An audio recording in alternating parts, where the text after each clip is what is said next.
Welcome all to the lecture 3 in the company law in the CA Foundation lecture series sponsored by Shri Jayendra Rank Zone. I'm your mentor Shekhar Gehlot. So we are discussing about the company law. Earlier we have discussed what are the features of a company and what is corporate wheel and how the corporate wheel is lifted. Today we'll do types of companies, what types of companies we may have under our given law. The growth of the the growth of the economy and increase in the complexity of the business operation in the corporate world has led to the emergence of different forms of corporate organizations. To regulate them, the Companies Act 2013 has broadly classified the companies into various classes. The growth of the economy. Our economy has seen a spiraling growth and the businesses have become very complex. Okay, and the complexity of the business operation in the corporate world has led to the emergence of different forms of corporate organization. Now we have different forms of corporate organizations. We have different types of companies now. When the company law began, there were only two type of companies. Earlier there was only one company, that was government company. It is I'm discussing way back in 1856 when we just started with our company's law. When India got it company law for the first time in 1850-56, that time we had only those companies which were government companies, companies run by the government or where government had a significant share or say in that company. But later on, as the economy grew and business became very complex, we got other companies such as private company. Then came the concept of public company. Thereafter, we have seen so many other companies like small company or company limited by guarantee.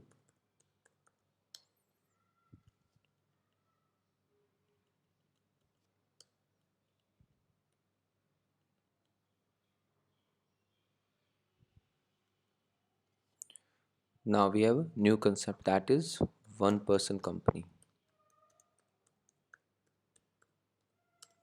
Okay, so the classes of companies can be added into this. A lot of classes are still left behind. We'll do them when we'll proceed ahead with the chapters. But this is a broad way I'm trying to explain you people that with the growth of economy, the business structures became very complex, and every business structure has its own pros and cons.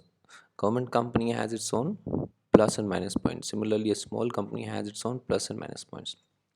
So it is left up to the wisdom of people who want to start or set up a company, whether they would like to go with a private company or would they work under a one person company or they'll have a public company. These are all requirements left to the people.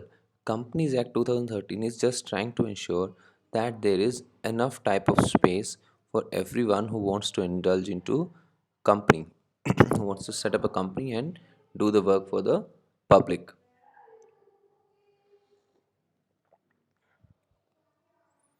A company may be incorporated as a one person company, a private company, or a public company, depending upon the number of members joining it.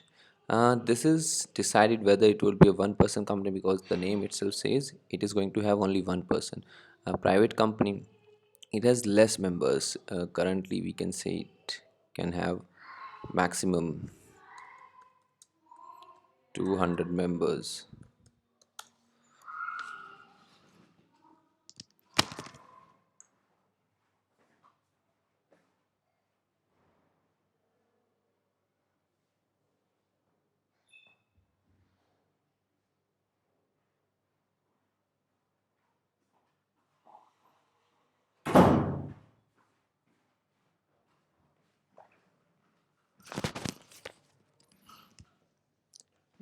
Or a public company, which can have unlimited number of members.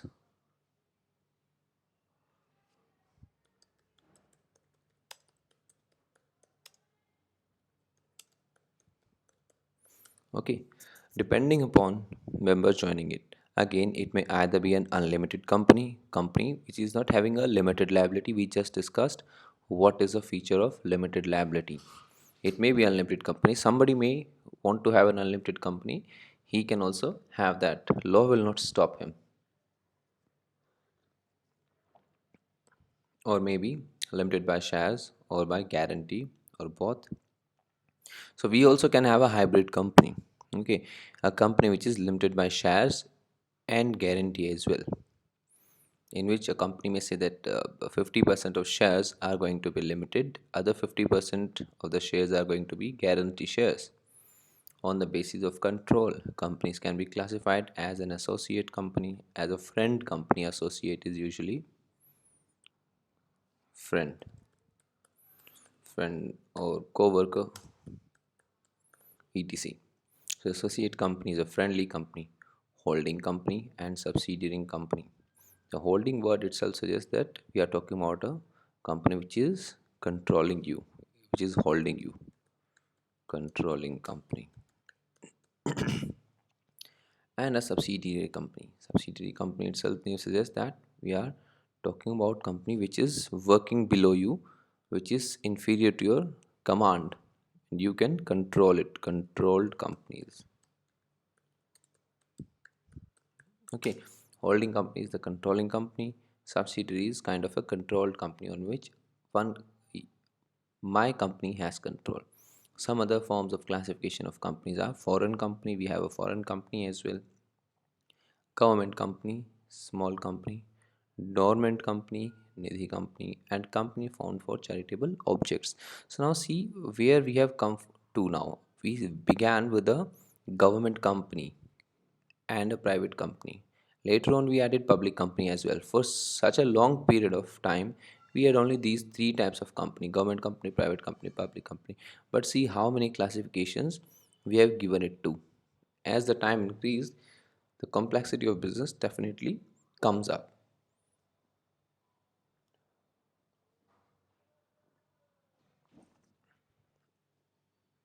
Now we will try to see through a chart as to what are the classes of companies. So heading is definitely companies. Then there can be an incorporated company or a unincorporated company. Then we may have on the basis we are now declassifying them. Okay, we are now breaking them, trying to understand the classes on the basis of mode of incorporation, chartered companies, statutory companies, registered companies. These chartered company,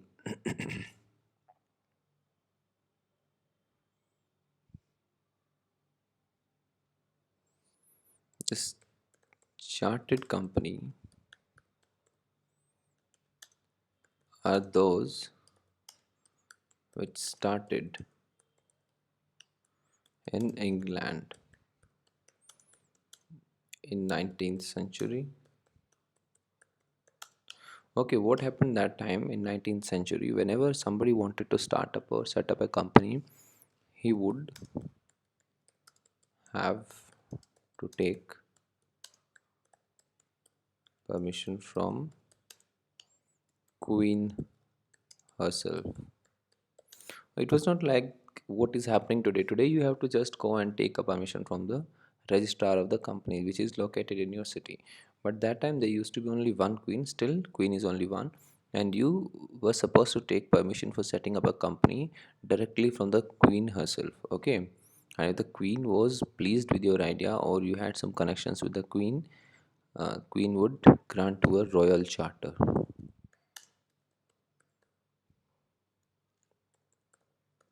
Royal Charter was nothing but a piece of paper on which Queen's stamp and signature was there, and then Queen would have proclaimed that this person can set up this company with this much capital, and the details of company were listed in that particular piece of paper that was called Royal Charter.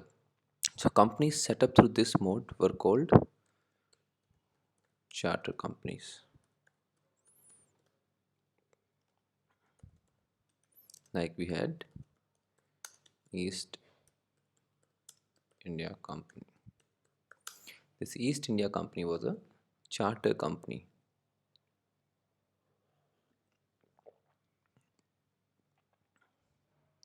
Statutory companies, registered companies. Again, we may have another class of companies that is called a statutory company.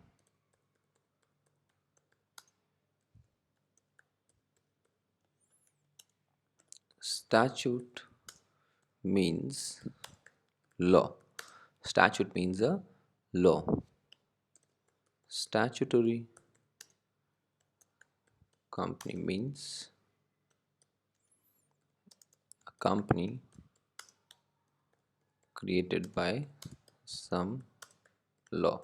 When a company is created by some law, it becomes a statutory company. Okay, like we have IGL, it's called Indra Prastha Gas Limited. Okay, or we have BSNL,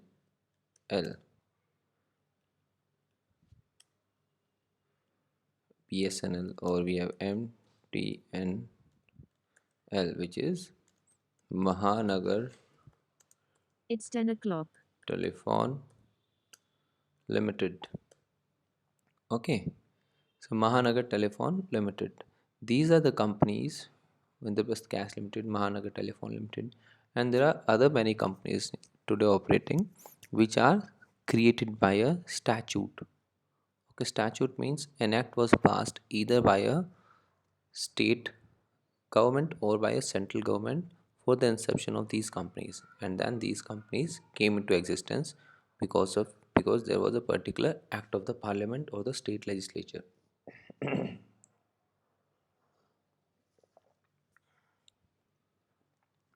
Then there are registered companies, which are usually normally registered by a regular procedure after visiting the office of registrar. Now, out of these companies, after these registered companies, okay, so first is companies, then incorporated and unincorporated. Okay, let's talk some about unincorporated companies as well.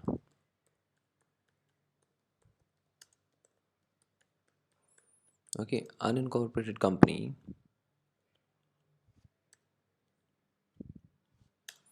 usually an association of person not incorporated. Okay, the name itself suggests that it's an association of person which is not incorporated. Then why do we keep it here? Okay, it is not so much important part of the syllabus, but for your knowledge only, unincorporated companies are where people are behaving like a company but they have not got themselves registered or incorporated under the law. So these kind of companies are not legal. Not legal. Okay, and there is not no legal sanction behind these companies. So tomorrow if something goes bad in these companies, they cannot approach the law for having a solution. They cannot seek the assistance of laws. Why? Because they are not legal. Normal example of these kind of companies can be committees, okay, chit fund schemes,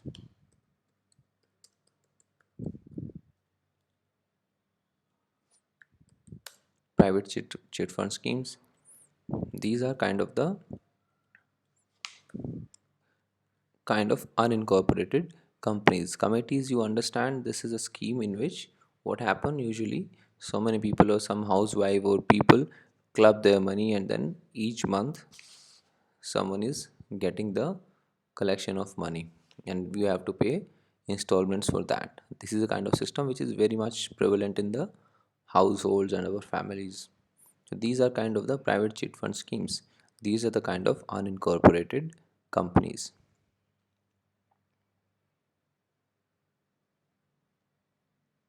Then now the unincorporated companies does not have any class further. Incorporated companies have further classes. We can distinguish the classes beyond unincorporated on first mode is on the basis of mode of incorporation, how it has got incorporated. Chartered companies we have done, statutory companies we have done, Then registered companies. Then now within registered companies we have further classes of companies. First class classification is on the basis of liability.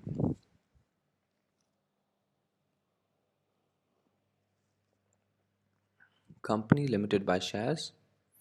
It has three classification: company limited by shares, company limited by guarantee, unlimited company. Now company limited by share has further classification, that is on the basis of share capital or with share capital, public and private. Further, it can be categorized as public or private. On the basis of liability, another classification is company limited by guarantee on the basis of share capital. With share capital, without share capital, again public private, public private. Unlimited company on the basis of share capital only. Unlimited company can never be on the basis of guarantee. With share capital, without share capital, public private, public private. So this is the general overview of the companies provided under the act. Now let us understand them individually. So on the basis of liability, we'll do a company limited by shares. Section 2, subclause 22 of the Companies Act 2013 defines that when the liability of a member of a company is limited by its memorandum of association to the amount, if any, unpaid on the shares held by them, it is known as a company limited by shares. We did the example of Tata DVR. Tata DVR is one such share which is available in the market, which is partly paid up share.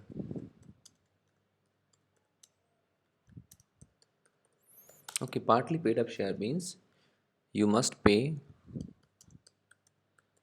something now and pay rest later. So you have to pay rest later. Okay, this is partly paid up shares. Okay, in this partly paid up share, what happens tomorrow if something wrong happens with the company? If company is not able to meet its debt obligations and creditors are standing in the doors of the company, what company can do? Company can definitely ask you to pay this much money, pay rest later. Suppose this amount comes to rupees 1 lakh. Now company can call you and ask you to pay 1 lakh rupees, and you are legally bound to pay this 1 lakh rupees. Once you have paid this 1 lakh rupees, then your obligations towards the company is over. Your obligations towards the company is over because your liability was limited by shares. Whatever number of shares you held and whatever was the outstanding as per the number of shares, you have to pay, and then you can go away from the company and nobody will disturb you. Defines that when the liability of members of a company is limited by its memorandum of association to the amount. Now what happens in memorandum of association?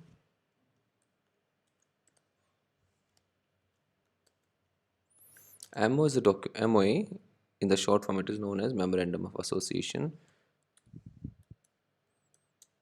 is the legal document which is required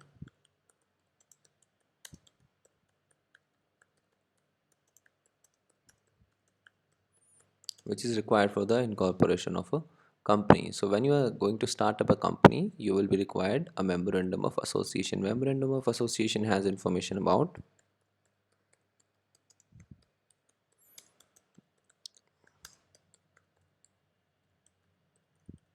initial shareholders. Okay, so when a company is born out of 2 or 7 members, initially there are 2 or 7 members, then the later members are added.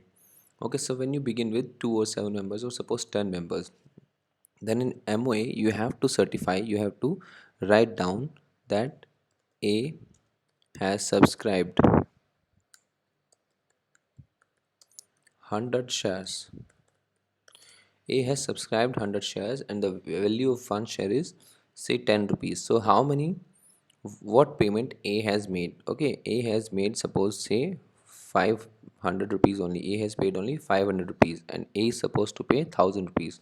So in MOA, A will undertake that A shall pay rest 500 rupees whenever asked by the company.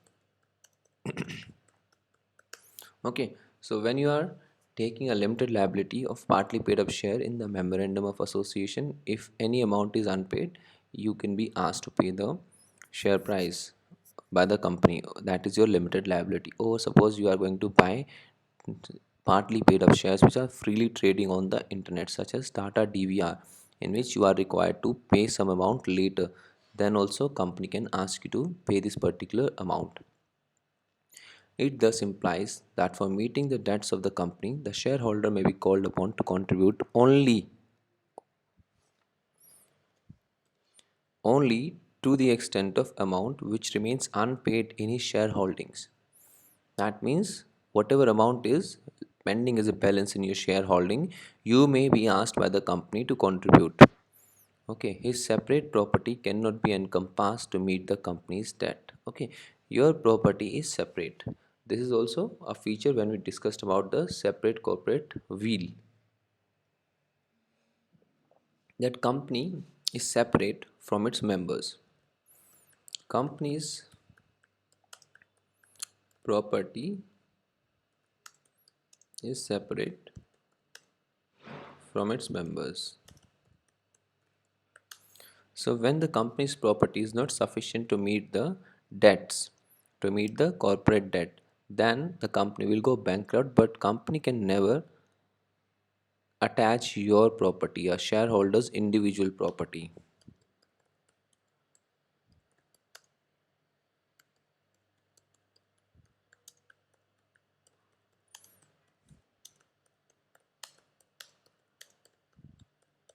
A shareholder's individual property or his belongings will never ever be at stake if he is doing business with a company limited by shares. But if it was an unlimited company, definitely his personal belongings too were at the stake and his personal property could have been attached by the government or the creditors. It may be worthwhile to know that though a shareholder is a co-owner of the company, he is not a co-owner of the company's assets. Though a shareholder is a co-owner of the company, he is co-owning the company but is not co-owner of the company's assets.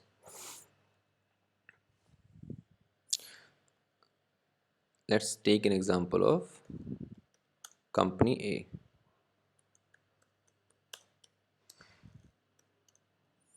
A. Okay, company A has 20 shareholders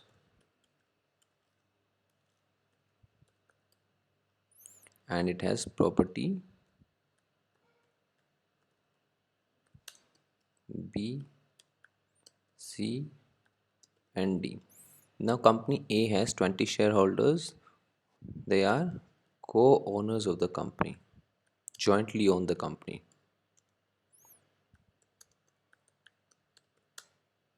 They are co-owners of the company. So usually what happens, if I'm owning something, then I own the property as well. Okay, but this is not the concept in the company's law. Company law says if company A is there, company A has 20 shareholders, they are co-owners of the company. That means they can take the decisions regarding these properties. They can take the decisions collectively regarding these properties, but none of them owns the property of the company. Okay.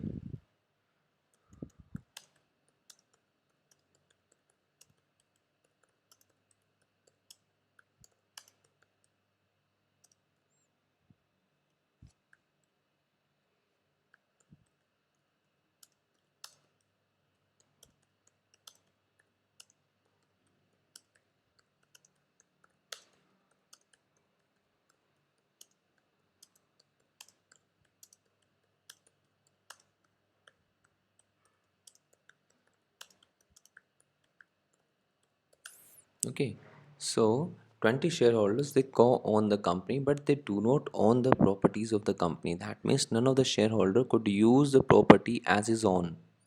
Okay, could use the property as his own, as his own. In the case of partnership, You own the partnership plus you own the partnership property as well. But in the case of company, you do not own the property. You cannot take loan over this property, or you cannot ask the company to sell its 1/20th share for you, because now 20 members are there, so your share, one member share is 1/20th. You cannot ask for this 1/20th share. Tomorrow the company may decide to sell this property, and you cannot do anything. You cannot enter even these properties. You cannot even enter without the permission of the company, though you are the co-owner of the company.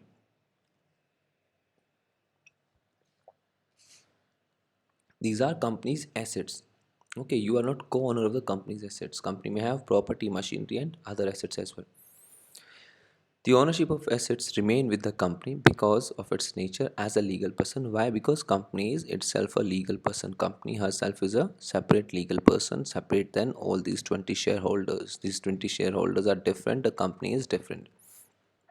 The extent of the rights and duties of shareholder as co-owners is measured by his shareholding. Okay, what right or duties you have in relation to the company depends upon the number of shares you hold. Suppose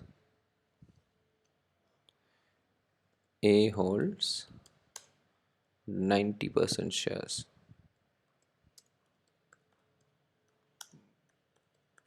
other 1000 shareholders hold 10%. Okay, so now there are 1000 shareholders against one shareholder, but just because he owns 90% of the shareholders, that means he has a higher decision making power. Typically unbeatable decision making power he has in relation to these 1000 people. These 1000 people may be a lot more in number than A, 1000 times more than A, but still A has 9 times more power than these shareholders. The extent of rights and duties of a shareholder as co-owner is measured by shareholdings. Okay, because he has so much shareholding, so he is a kind of higher co-owner than these all other people. Now, if he wants to sell this property B, C, D, he can definitely make the decision for the company. Why? Because he is having a vast shareholding, almost unbeatable shareholding in the company. That is company limited by shares. Now we go to a company limited by guarantee. First of all, we must understand what is a guarantee.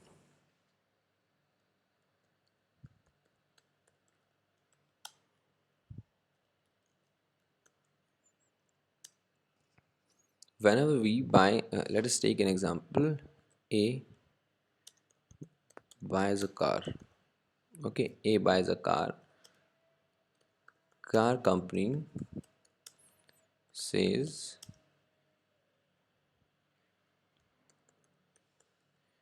guarantee over car for 5 years. Now A has bought a car and the car company assured him that company guarantees this car for 5 years. That means this car's engine will run smoothly for 5 years. Tomorrow,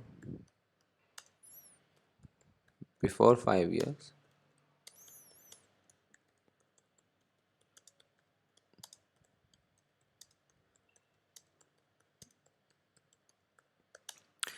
before 5 years, if something goes wrong with the engine, what will happen? Now this guarantee clause will come in picture.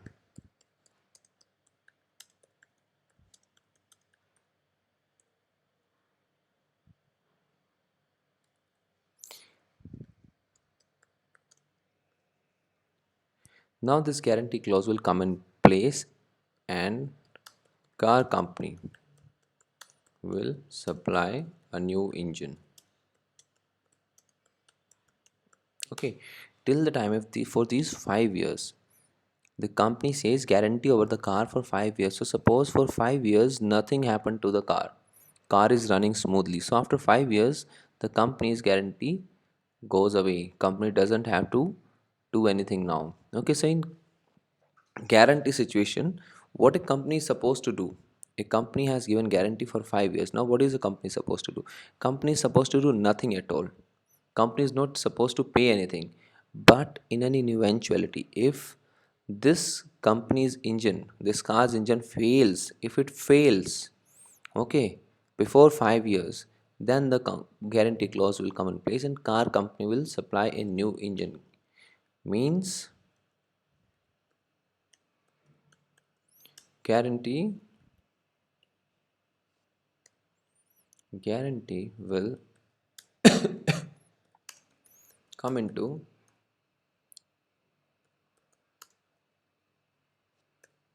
picture only upon failure.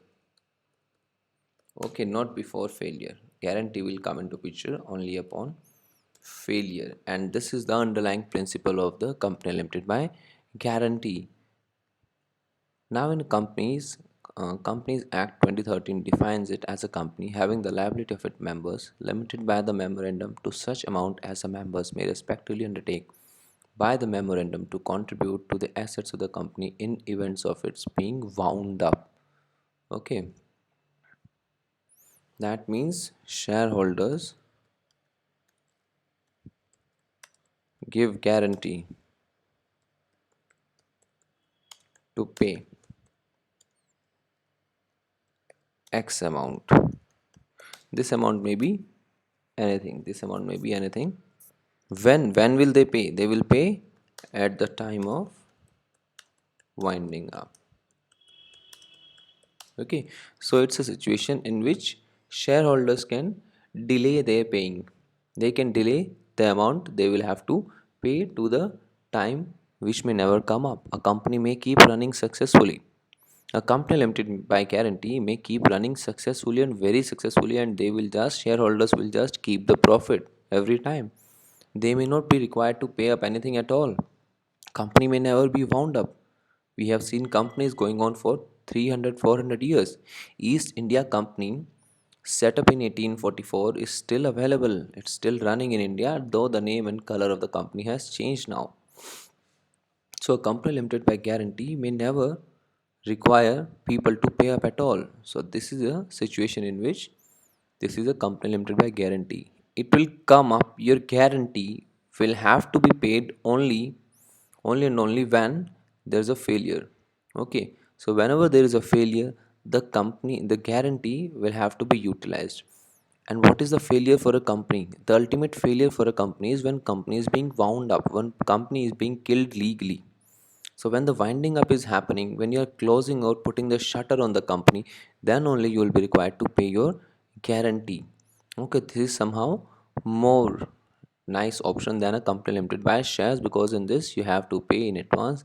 In this you have to pay at the end. But we have not seen many companies which are running on this model. Why? Because initial capital is definitely required, and in this model no initial capital is there. No initial capital. Capital is money broadly. So when there is no initial capital in these companies, so the survival of these companies are very difficult. Okay, so therefore we don't have so many companies. Many companies, almost I may say we may not be having even 0.012% companies which are company limited by guarantee. These kind of companies you will usually see in the family businesses, small family businesses.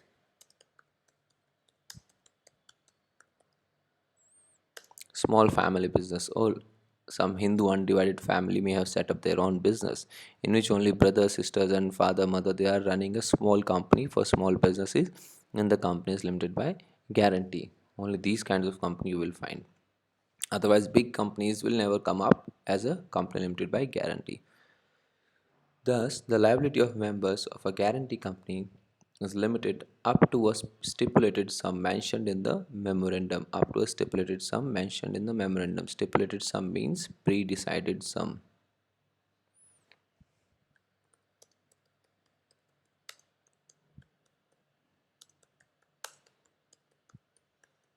So, what you have to pay in the time of winding up, whatever amount you have to pay, that is pre-decided. Pre-decided in the memorandum of association. So, you cannot be asked to pay more than that.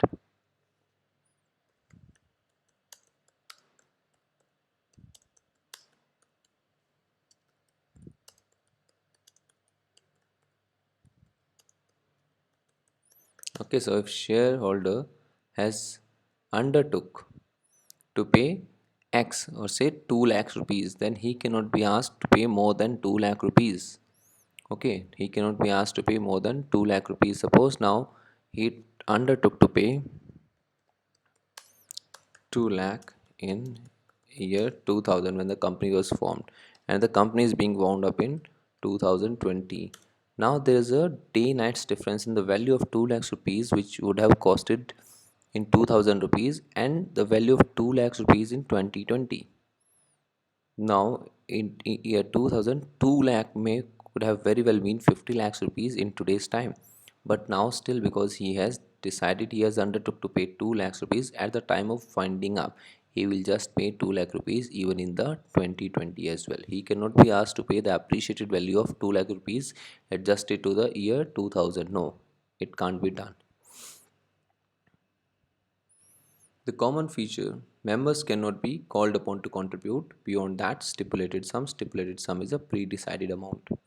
The common features between a guarantee company and the company having share capital are legal personality and limited liability. The common feature between a guarantee company and the company having share capital: the company which is having a share capital like a limited company or a company limited by guarantee, what are the common features they both have? The common feature is legal personality and a limited liability. Both have a limited liability. We discussed a company limited by shares have a limited liability, has a limited liability. Similarly, a company limited by guarantee has a limited liability. What is the liability in the case of company limited by guarantee? That is whatever they sum is mentioned in the memorandum of association against that member's name. That is only his limited liability, like in this case only 2 lakh rupees.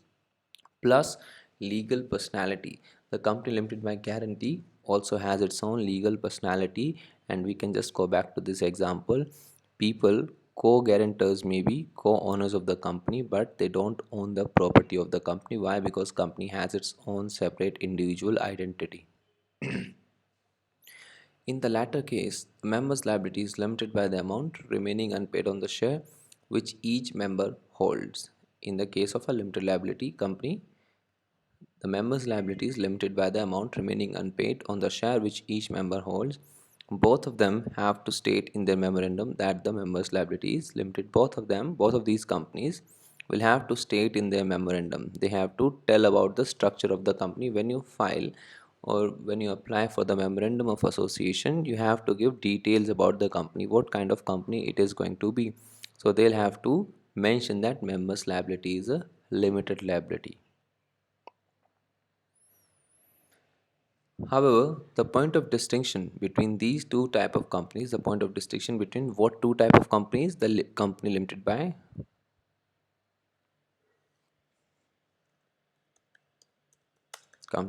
by shares versus limited by guarantee. Okay, company limited by shares versus company limited by guarantee. Now we are discussing the point of distinction. We have done the point of similarity. Point of similarity is they both have legal personality, plus they both have a limited liability. Now what is the point of distinction between these two type of companies is that in former case the members may be called upon to discharge their liability only after commencement of winding up. Now in this case, former case means the company limited by guarantee, only members could be asked to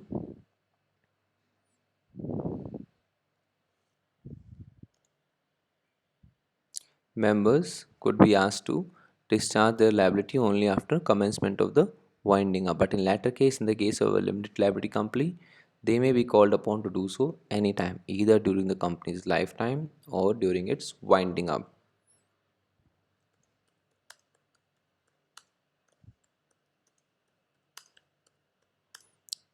The company limited liability by shares, members can be asked anytime to pay, but in guarantee, only at winding up.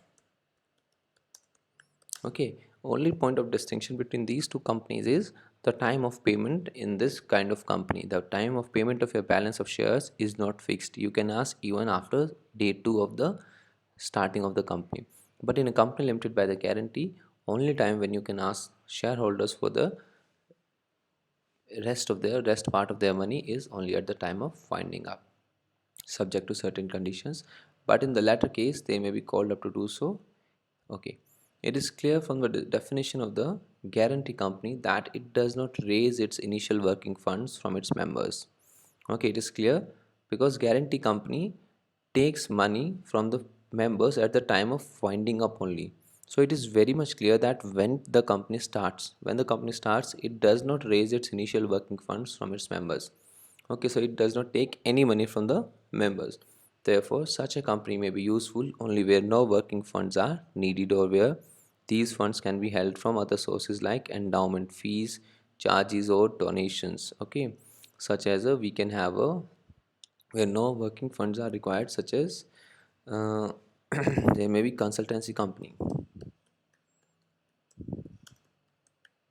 Okay, consultancy company held by the family, in which what is happening, one portion of your house is converted into a company, and you all people or the guarantee holders of the company are professionals in some particular field, and you are providing consultancies. Here you may not need much capital, okay, and whatever working capital is required may be covered by your charges, whatever charges you are taking for this consultancy. And or you may be a religious company. Okay, religious company may be there, and you are receiving some donations, or some charitable company donations and endowments are coming, and then you can survive over them. So you don't need any initial capital at all. In that case, you can have a company limited by guarantee. In Narendra Kumar Agarwal versus Saroj Malu, this is a case by the Supreme Court of India. The Supreme Court has laid down that the right of a guarantee company to refuse to accept the transfer by a member of his interest in the company is on a different footing than that of a company limited by shares. Membership of a guarantee company may carry privileges much different from those of ordinary shareholders. Now, in this case, Supreme Court has made another distinction. Now, one distinction we have done, that distinction is company can ask anytime and company limited is only at the winding up of. Another distinction between company limited by shares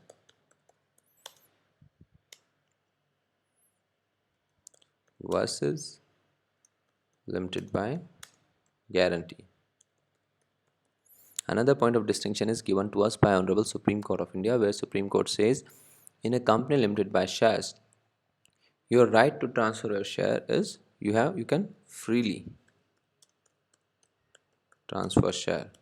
One is freely able to sell his share whenever he wishes to. Okay, and in the company limited by guarantee, this right is not as free as compared to limited by shares. Right is restricted.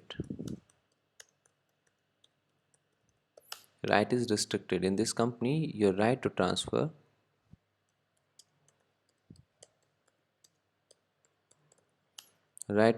share is restricted.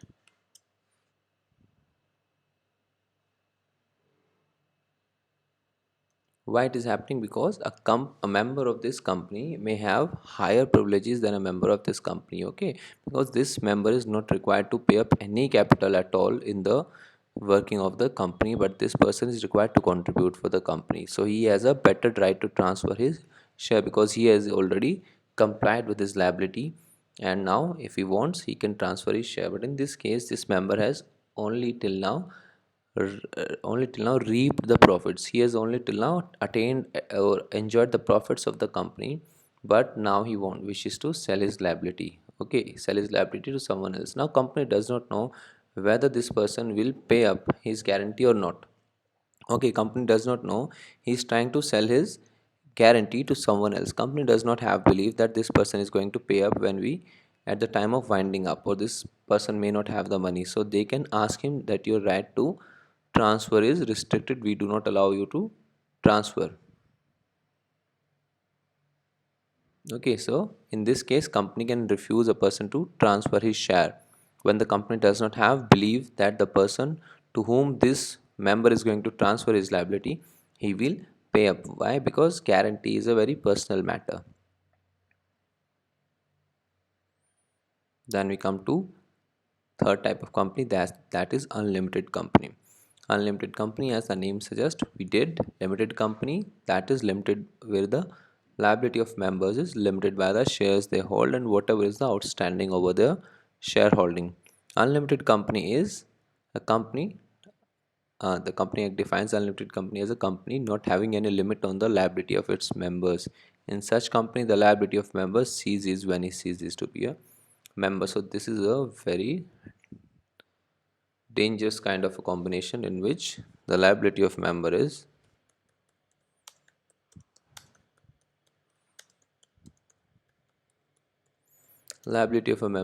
unlimited, and the personal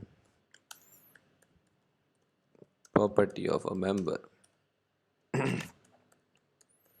may also be used by company. Okay, in this company, because the liability is unlimited, and if the company suffers a loss, definitely your personal belonging or your personal property can be attached by the property or can be used by the creditors for paying up the debts of the company. So in this case, this kind of a company is a very dangerous situation. One should not enter into an unlimited company because your liability becomes infinite. You may be asked to pay any amount of sum, okay, and you will have to then pay it. In such a company, the liability of member ceases when he ceases to be a member. Your liability will go only your liability will vanish only when you cease to be a member, when you have transferred your share. Till the time you are a shareholder, your liability will remain unlimited. any amount any amount may be asked, and anytime company may ask you to pay up any amount, and that to any time, and your liability will be unlimited. So this is a kind of a deadly combination. It is not advisable usually to start a company or to be a member of a company which is an unlimited company, and it is you have to certify when one unlimited company is started. Then it is desired, the ROC wants, registrar of companies wants, that company must broadly put in their memorandum of association and after in every document that this is an unlimited company. Okay, it is required that this kind of company put it into the notice to everyone who's dealing with the company that this company is actually an unlimited company. The liability of the liability of each member extends to the whole amount of the company's debts and liabilities. Whatever company's debt and liabilities are, each member will the liability of each member extends to the company's debts. Company debt may be running into thousands of crores, but he will be entitled to claim contribution from other members. He will be entitled to claim contribution from other members. One member may say that why I should pay all alone. Each member must contribute. He may say that each member must contribute. In case the company has share capital, the articles of association must state the amount of share capital and amount of each share. Okay, so long as the company is going concern, the liability on the share is only liability which can be enforced by the company. The creditors can institute proceedings for the winding up of the company for their claims. The official liquidator may call the members for their contribution towards the liabilities and debts of the company, which can be unlimited. Okay, so long as the company is a going concern, you may not have any problem. But when the company is going to the for the winding up, then you may be asked to pay any amount, and official liquidator may call upon you and to pay any amount, and that amount could be unlimited. In that case, the situation becomes very risky.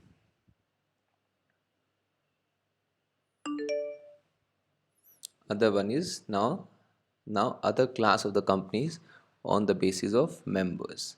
Okay, on the basis of members, first kind of company in this class is one person company. Now this is a very new concept.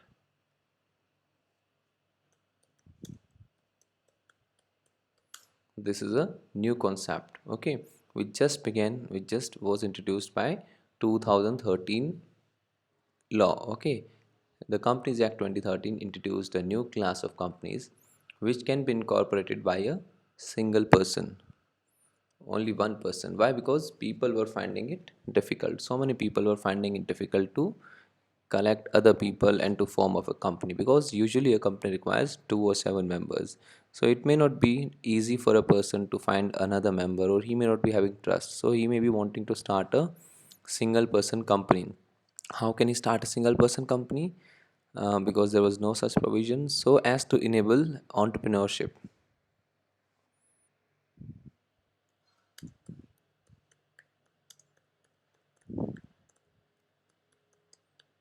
To enable an entrepreneurship in common man, this provision has been added here.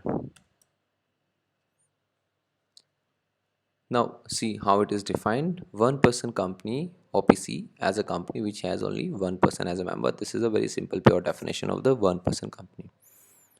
One person company has been introduced to encourage entrepreneurship and corporatization of business, to encourage entrepreneurship and corporatization of business. So you can corporatize your business. Okay, corporatize means you can have limited liability.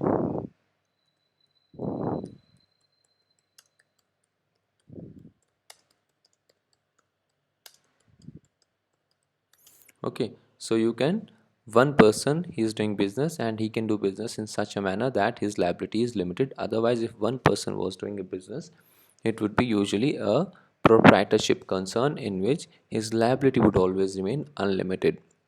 And whenever there is an unlimited liability involved, people are usually very much afraid of entering into that kind of business. Okay, so in order to encourage corporatization so that your business can be separate from you, even if you are working as a one person, you are not able to find a collaboration, you are not able to find cost sharers, then also your business is going to be limited. One person company differs from sole propriety concern in aspect that OPC is a one person company, is a separate legal entity with a limited liability of member, whereas in the case of a sole proprietary, the liability of owner is not restricted and it extends to the owner's entire assets constituting of official and personal. Whatever official and personal assets you have, when you are a proprietary concern, all are liable to be sold off when you are suffering a loss. But that will not happen in this case. Okay, because now you have given a limited liability even in a small business. The procedural requirements of an OPC are simplified through exemptions provided under the Act in comparison to the other forms of companies.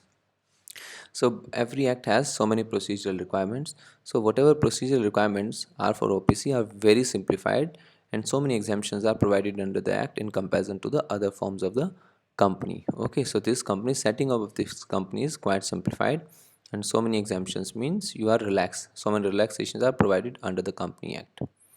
According to Section 31C of the Companies Act 2013, OPC is a private limited company with minimum paid up share capital as may be prescribed and has at least one member. It has at least one member must be there. Okay, one member should be there, and it is categorized as a private company.